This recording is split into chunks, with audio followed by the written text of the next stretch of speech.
Jy luister na die Fairies and Folklore podcast deur Ronel.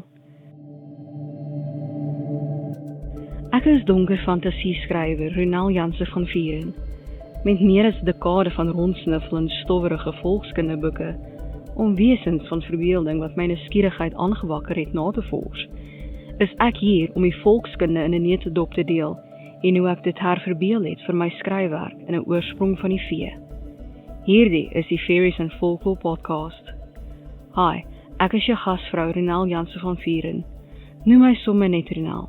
In vandag se episode gaan ons voort met ons verkenning van die veeryk. Hierdie episode is geborg deur my boek Eens, Verhale, Mythes en Legendes van Fairy, beskikbaar in meeste formate. Leer meer oor hoe Fairy se geheime onthul word deur te gaan na ronelthemythmaker.com/my-books. Ek kan aan my tyd om die podcast te maak, navorsing, skryf, opnames en so meer, borg deur vir my 'n koppie koffie te koop. Dit kan 'n eenkeer ding wees, of jy kan dit weer in die toekoms doen.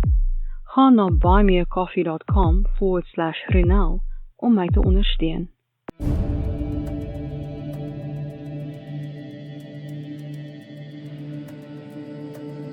Ons gaan voort met ons verkenning van die ryk van die vee.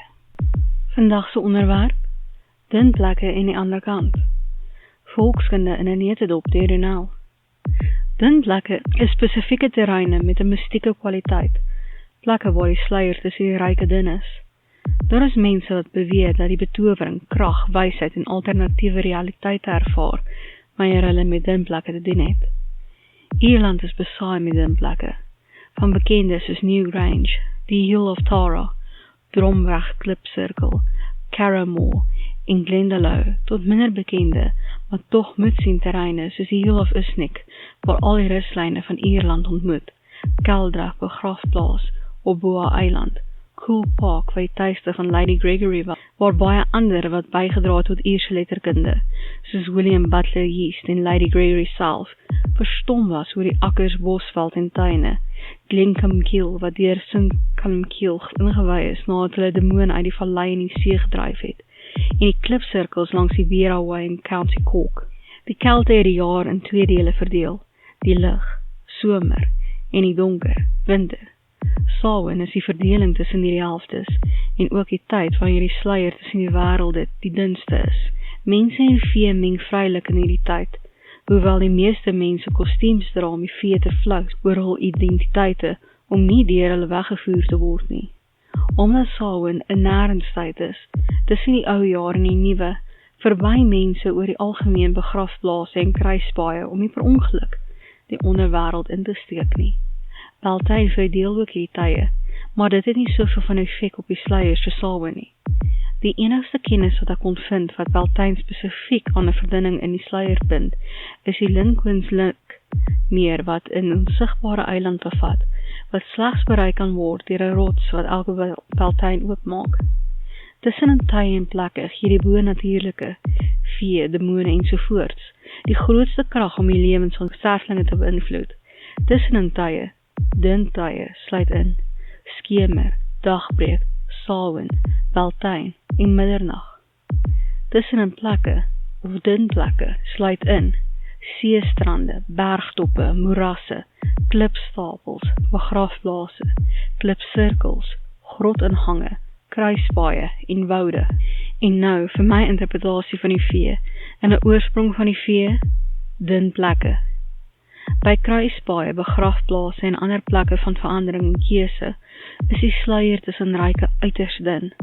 Ryke in hierdie konteks, land van die dooies en land van die lewendes. Die lewendes kan maklik oorsteek.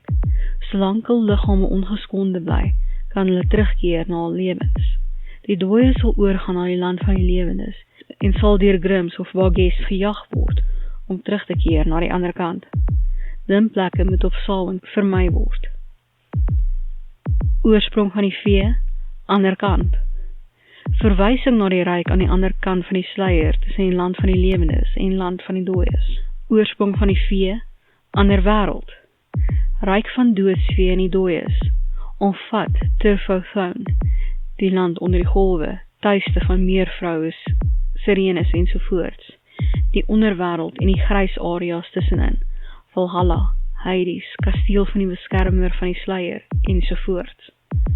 Oorsprong van die vee, onderwêreld, waar siele van sterflinge en vee gaan om geoordeel te word en hul vernale rus te vind. Regeders, Dagda en Hel, onderskeidelik. Daar is baie lae in die onderwêreld en baie inwoners van Fairy wat gelukkig in hierdie tussenin plek in ander wêrelds woon. As 'n klein bonus, kom ons kyk na die vertaling van hierdie verskeie woorde na Engels. Dun plekke, thin places. Anderkant, other side. Ander wêreld, other world. Onderwêreld, underworld.